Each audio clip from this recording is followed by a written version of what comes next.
여러분들이 잠깐 말씀 보셨겠지만 오늘 말씀에는 엄청난 혼란이 이 말씀 안에 적혀 있습니다. 그리고 굉장한 흔들림이 그 안에 나옵니다. 근데 참 놀라운 것은 그런 흔들림 속에서도 쉽게 무너지지 않고 하나님을 의식하는, 그리고 하나님을 믿겠다고 다짐하는 한 시인의 아주 뜨거운 고백, 그리고 다짐이 이 시편에 아주 오롯이 펼쳐지고 있습니다. 여러분들 성경을 보시면 2절, 3절, 5절, 6절에 어떤 단어가 나오죠? 흔들림이라는 단어가 연속으로 나오고 있는 걸 볼 수 있습니다. 근데 어떻게 흔들렸느냐가 거기에 쭉 나오죠. 땅이 변하고 있대요. 땅이 변한다는 얘기는 뭐 지진인가요? 자연적인 현상으로 얘기하면 그럴 정도로 아주 흔들림이 심한 상황입니다. 놀랍게도 산이 흔들려가지고 바다에도 빠지고, 그것만이 아니고요, 자신들의 삶, 자신들이 살아야 할 평화로운 나라가 흔들리고 있다라고 지금 상황을 우리에게 얘기를 해줍니다. 그러니까 한마디로 얘기하면 그런 거 아닌가요? 삶의 기반, 그렇죠? 삶의 기반이 여기 보면 송두리째 뽑혀나가는 격동이 지금 이 시인의 삶에 일어나고 있습니다. 여러분들 여기서 산이라는 것은 그냥 자연의 산만 이해하시면 안 됩니다. 산은 우리의 삶에서 불변과 안정의 상징 아닙니까? 산이 우뚝 솟아 있으면 안정이다. 보통 다 그렇게 생각합니다. 근데 보십시오. 그런 기반이 무너지고 있다는 겁니다. 그렇죠? 삶의 위기, 또 실존의 위기가 지금 이 시인에게 벌어지고 있다는 거죠. 우리도 다 겪는 일입니다. 사실은 다 겪는 일입니다. 의지하고 믿었던 것들이 흔들리거든요. 우리의 일상이잖아요. 그렇죠? 산이 흔들리고 땅이 흔들리고 우리 기반입니다. 이게 막 흔들린다는 거예요. 그러면 의연할 사람이 있을까요? 그렇죠? 의연할 사람 별로 없어요. 무섭고요, 아주 힘든 삶을 겪게 됩니다. 지금 이 시인이 이런 형편에 있었다라고 얘기를 하는 것이요. 우리는 이 성경을 볼 때 이 시인만 그러면 참 좋겠다, 그렇죠? 그렇게 생각할 수 있는데 그럴 수는 없잖아요. 그렇죠? 너도 흔들리고 나도 흔들리고, 시에 있잖아요. 꽃도 흔들리고. 흔들리지 않고 가는 사람이 어디에 있습니까? 그러니까 지금 상황은 우리의 일상의 삶을 그대로 노출시키는 시인의 삶의 정황입니다. 사람은 노력할수록 방황한다고 예전에 괴테라는 사람이 얘기를 했어요. 열심히 살려고 노력하지만 방황이 온대요. 열심히 살려고 할수록. 그러면서 수많은 위기를, 흔들림을 겪게 됩니다. 여러분들 올해 뭐가 제일 힘들게 흔들렸습니까? 흔들린 게 뭐였습니까? 성도님들이 많으면 흔들린 것도 되게 많을 텐데 우리 뭐 그런 건 별로 없습니다. 그래도 뭔가 흔들리는 게 있지 않았을까요? 생활이 아니고서도 내 마음들, 아니면 내 믿음들, 그렇죠? 내 삶의 여건들이 흔들리는 것들이 있었을 것입니다. 그러니까 흔들림은 현실일 수밖에 없습니다. 난 아닌데요. 난 맨날 잘 나가는데요. 우리 그러지 마십시다. 그렇지 않습니다. 흔들림은 현실입니다. 그래서 흔들림이 오면 무너지지 말아야 되죠. 이건 굉장히 중요한 철칙입니다. 여러분들 흔들림이 오면 성도가 잘 무너지나요? 성도 아닌 사람이 잘 무너지나요? 전 참 궁금해요. 누가 더 잘 무너지는 것 같으세요? 누가 더 잘 안 무너져야 될까요? 전 잘 모르겠어요. 둔해가지고. 근데 중요한 것은 흔들리면 무너지지 말아야 됩니다. 삶의 과제라고 할 수 있죠.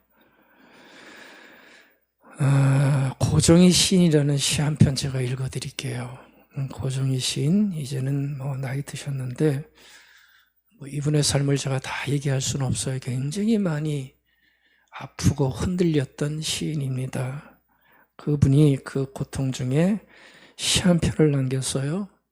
자기 아픔을 보면서 상한 영혼들을 위하여 라는 시를 남겼습니다. 흔들림이 많은 사람들에게 주는 어떤 시였던 것 같아요. 제가 간단히 읽을게요.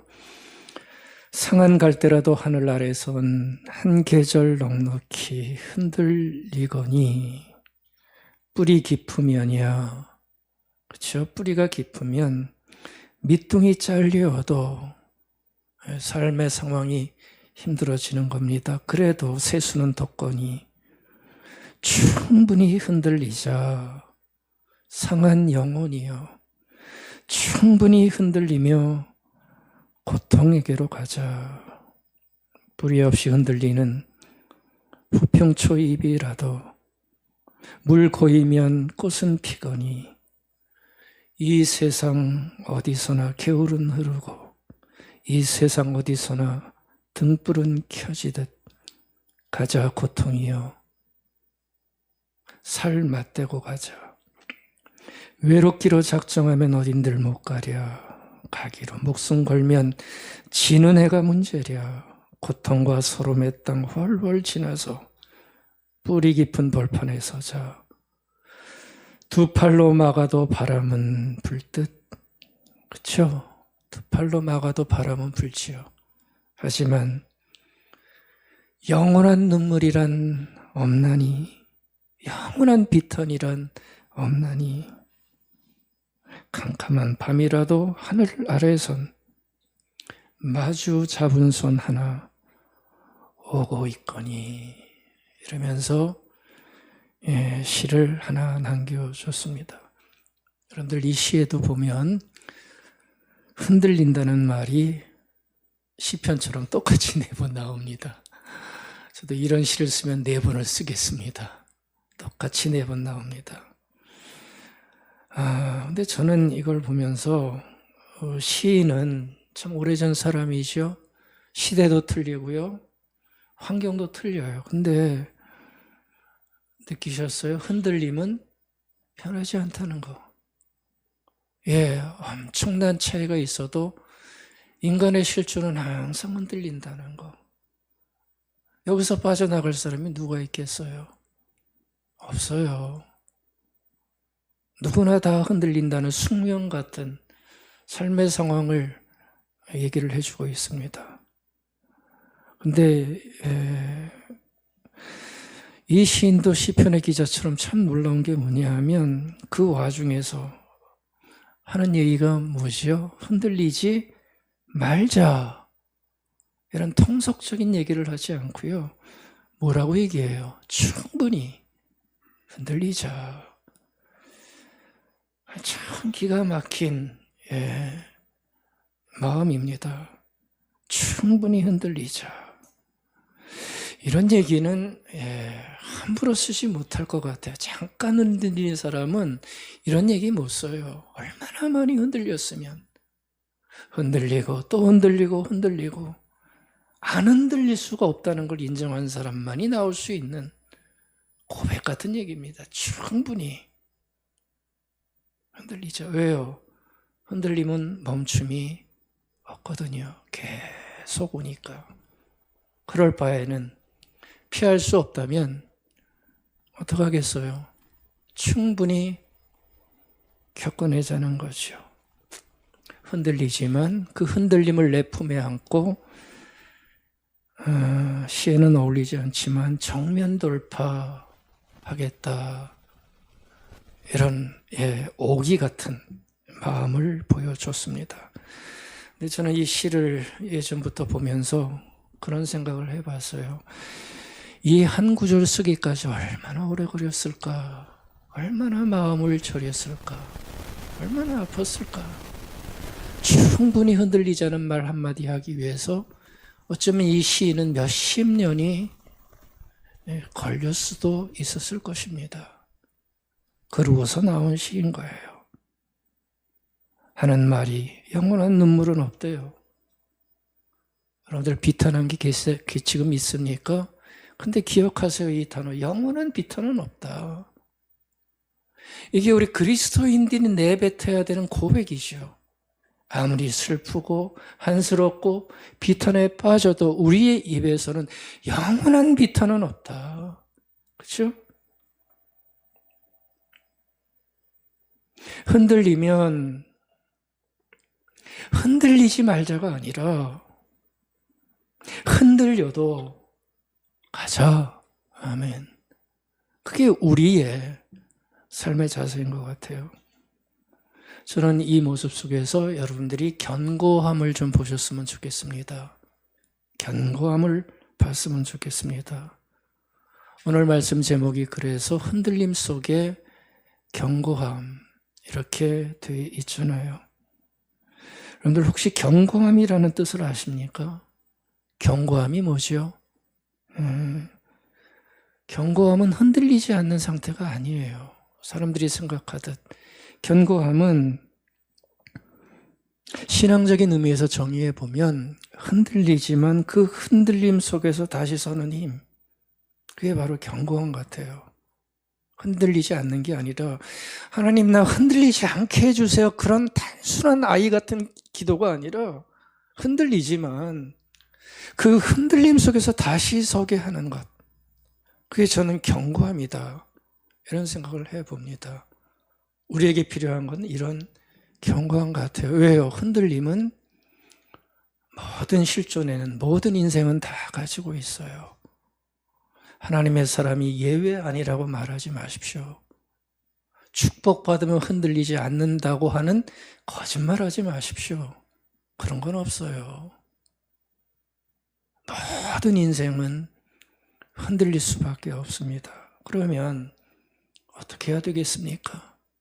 시인의 고백처럼 충분히 흔들리자. 충분히 흔들리자. 그리고 그 속에서 다시 서자. 높아심에서 다시 말씀드립니다. 쉽다고 얘기하는 게 아닙니다. 그래서 제가 시인이 몇십 년을 걸렸을지도 모른다고 얘기했잖아요. 그러면서 자신의 삶을 하나님 앞에서 다지고 다져나가 이 안에 헛바람을 다 빼내는 올곧은 믿음의 사람으로 만들어 가시서 우리를 진정한 하나님의 사람으로 그렇죠. 이루어 가시는 하나님의 주권과 섭리가 없다 말하면 우리라고 할 수가 없을 것입니다. 여러분들 여기도 보면 흔들리면서 시인이 발견한 것은 시편의 시인도 마찬가지고 고종의 시인도 마찬가지예요. 그 흔들림 속에서 결국은 발견해낸 게 뭐냐 하면 뭐예요? 하나님. 그 흔들림 속에서 발견한 것은 결국 요 세 단어였어요. 하나님. 시 끝에 보면 그런 놀라운 구절이 나오죠. 캄캄한 밤이라도 그렇죠. 우리가 무너지는 때입니다. 그런데 놀랍죠. 하늘 아래선 마주 잡은 손 하나가 오고 있다. 흔들리는 내가 가는 게 아니라 그분께서 오셔서 나를 마주 잡은 손으로 오고 계시다. 이런 고백을 하고 있습니다. 얼마나 놀라운 경험이고 우리가 가져야 되는 경험이겠습니까? 우리도 흔들릴 때마다 기도할 때 이 끝부분은 늘 있었으면 좋겠어요. 마주 잡은 손으로 저에게 와 주십시오. 아멘. 그러니까 여러분들 흔들릴 때 필요한 것은 강해짐이 아닙니다. 다시 한번 확인했으면 좋겠네요. 우리는 흔들릴 때 강해지라고 계속 기도하고 강해지려고 애를 쓰는데 아닙니다. 제가 볼 때는. 흔들릴 때 필요한 것은 강해짐이 아니라 붙잡힘입니다. 신앙인들이 가져야 할 삶입니다. 내가 강해지는 게 아니라 그분이 오셔서 나를 붙잡아 주시는 거. 그럴 때 나는 흔들림 속에서 견고해질 수 있는 거지, 내가 강해진다고 해서 강해지나요? 아니죠. 백날에도 안 될 거예요. 우리는 강해질 수 없어요. 그러니까 우리에게 필요한 것은 붙잡힘입니다. 주님, 저에게도 오서 흔들리는 나를 좀 붙잡아 주십시오. 라는 신앙의 고백이죠. 이게 필요합니다. 그러니까 여러분들 신앙의 삶을 살아가는 이들이 흔들릴 때마다 가야 하는 목적지는 이 시인들처럼 하나님밖에 없습니다. 우리 성도님들은 그런 마음 없으시죠? 또 하나님이야. 맨날 하나님이야. 기승전결 하나님이야. 이러지 않으시죠? 그렇게 생각하지 마세요. 그거 아닙니다. 실제로 신앙인들에게 있어서 하나님 빼면 뭐가 남아요? 하나님 빼고면 뭐가 남냐고요? 남는 거 없어요.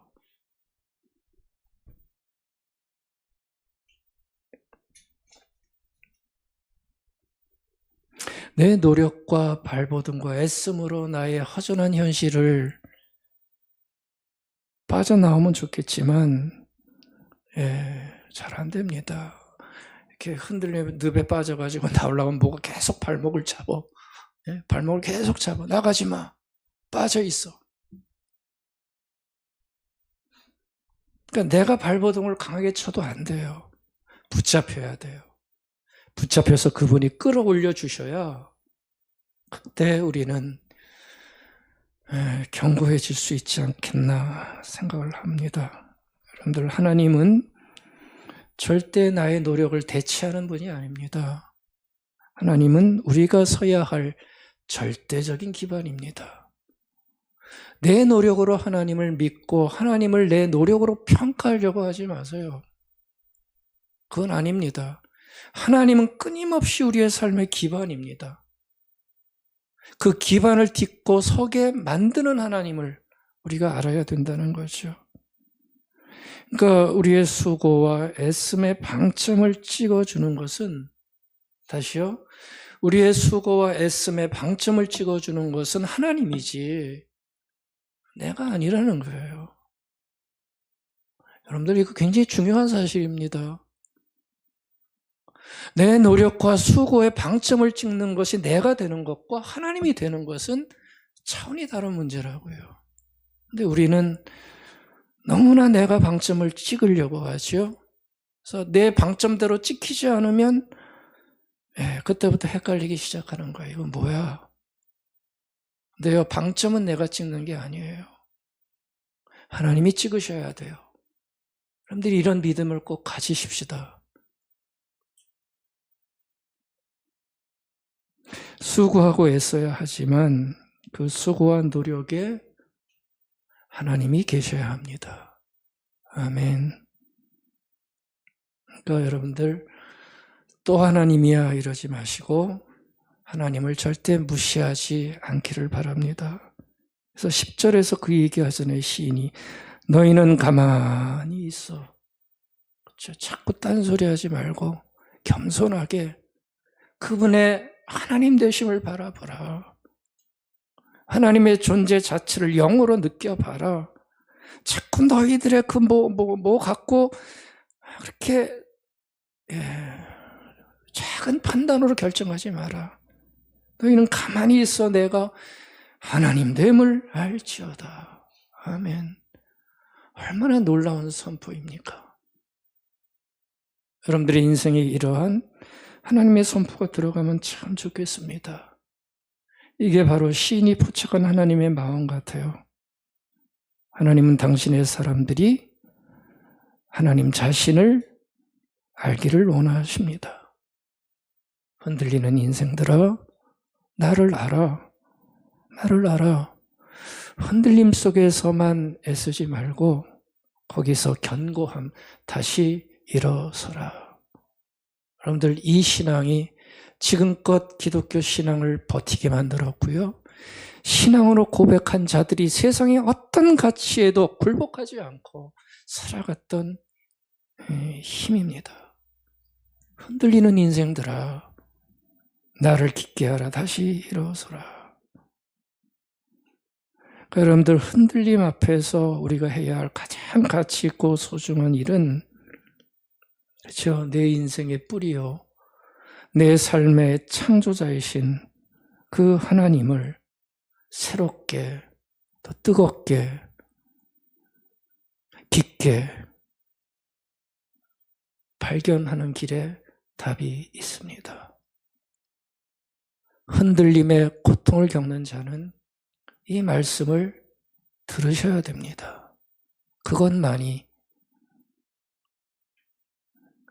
우리가 견고히 설 수 있는 힘이 될 수 있습니다. 거기에 영의 능력이 나타나는 거죠.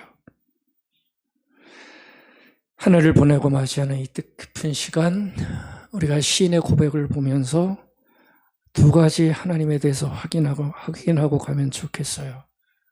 두 가지는 다른 거 아니고요. 하나님은 내 인생의 피난처시다. 하나님은 내 인생의 피난처시다. 확인하시기 바랍니다. 두 번째, 하나님은 함께 하신다. 너무 단순한가요? 근데 가장 중요한 두 가지입니다. 바로 고통을 겪고 있는 이 사람들이 고백을 했던 그 고백이죠. 1절입니다. 하나님은 피난처다. 하나님은 우리의 피난처시며 우리의 힘이시며 어려운 고비마다 우리 곁에 계시는 구원자이시니 땅이 흔들리고 삶이 무너져 바닷속으로 빠져들어도 우리는 두려워하지 않는다. 아멘. 여러분들, 하나님은 흔들림이 많은 우리의 삶 속에 흔들릴 때마다 우리가 가야 할 우리의 유일한 피난처. 아멘. 확인하실 수 있으시겠어요? 우리의 유일한 피난처. 여러분들, 피난처는 숨는 것이 아닙니다. 숨어 들어가지고 숨소리 못 대가지고 뭐 살려고 보둥보둥 그런 아주 초라한 장소가 아닙니다. 피난처는요, 흔들리는 자가 그 피난처에 들어와 숨을 고르고 하나님 안에서 다시 일어서게 만드는 그 자리, 그게 바로 피난처예요. 무슨 말인지 모르시겠어요? 그렇죠? 그게 피난처예요. 숨어 들어가고 막 쥐새끼들이 굴에 들어가 이러는 게 아니라 피난처에 들어가 하나님을 만나 내 고단한 인생에 숨을 쉬고 다시 그 안에서 일어서게 하는 힘을 받는 장소, 피난처예요. 그러니까 이 피난처가 없는 자들은 불행한 자들이에요. 신앙생활을 하면서도. 성경은 끝없이 피난처를 얘기를 하는데 피난처가 없어, 우리는. 그저 숨어 들어가서 짹짹짹만 하는 거예요. 두려워가지고. 그게 아니라는 거예요. 그래서 하나님은 오라는 거예요. 피난처로 와라. 숨기 위해서 오라는 게 아니라 그 안에 와, 나를 만나 조아렸던 마음을 다 풀고 다시 새 힘을 얻어라. 이걸 우리가 누려봐야 되지 않겠습니까? 피난처 있으니 환난을 당한 자 이리 오라. 땅들이 변하고 물결이 일어나 산 위에 넘치되 두렵잖네. 높으신 하나님 우리를 구하니 할렐루야. 괴로움이 심하고 환난이 극하나 피난처 되시는 주 하나님. 아멘. 여러분들, 피난처는 하나님을 만나는 곳이에요. 내 인생의 순간순간마다. 피난처 들어가서 잠만 자라고 있는 피난처가 아니라 그 안에서 살아 움직이시는 영이신 하나님을 깊게 마음에 담아 내 인생 전체를 내려놓고 다시 숨을 쉬어가면서 다시 일어서게 만드는 아름다운 장소, 여러분들의 인생에 꼭 갖기를 바라겠습니다. 이게 가장 큰 그리스도인의 삶의 특권이고 아름다움이고 힘이고 능력입니다. 이거 뺏기면 아무것도 아닙니다. 우리는. 두 번째, 하나님은 함께 하신다.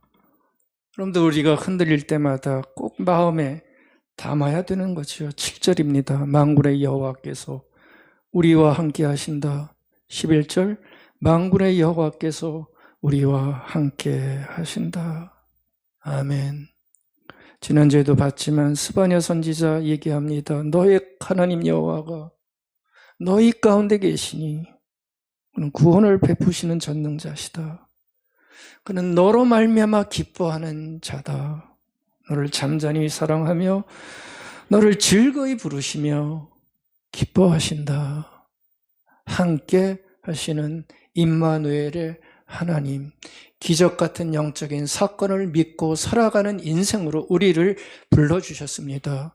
없는 자처럼 살아가는 뻔뻔함은 좀 버렸으면 좋겠어요. 죄송합니다. 말이 거칠어져서. 근데 필요해서 그래요. 필요해서.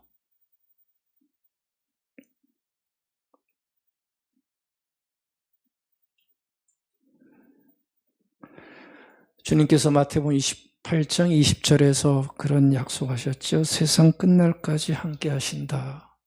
그렇죠? 세상 끝날까지 함께 하신다. 이 약속의 말씀 우리도 받았으면 좋겠습니다.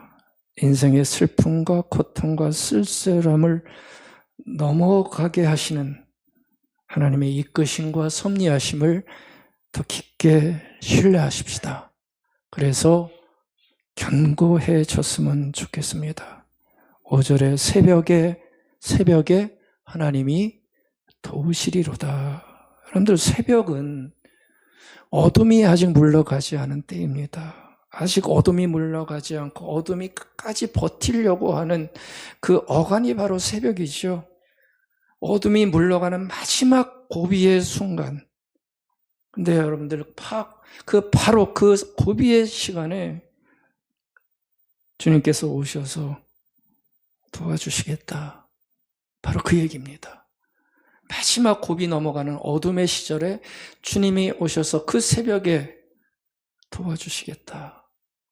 오사, 손을 내밀어 주시겠다는 것입니다. 송년회 시간 보내는 우리 모두에게 죄송합니다. 덕담 한마디 못하는 목사입니다. 저는. 그러나 덕담이 아니라 우리에게 필요한 것은 생명입니다. 이 생명을 여러분들이 믿음을 가지시고 잡으셔서 한 해를 보내시고 새해를 맞이하시는 영적인 은혜가 꼭 있기를 바라겠습니다. 한 해가 저뭅니다. 감사로 보내십시다. 한 해가 옵니다. 흔들림도 옵니다. 그러나 주님도 오십니다. 이 마음으로 하루하루의 삶에 주님을 의지하며 살아가는 복된 은혜가 있기를 바라겠습니다.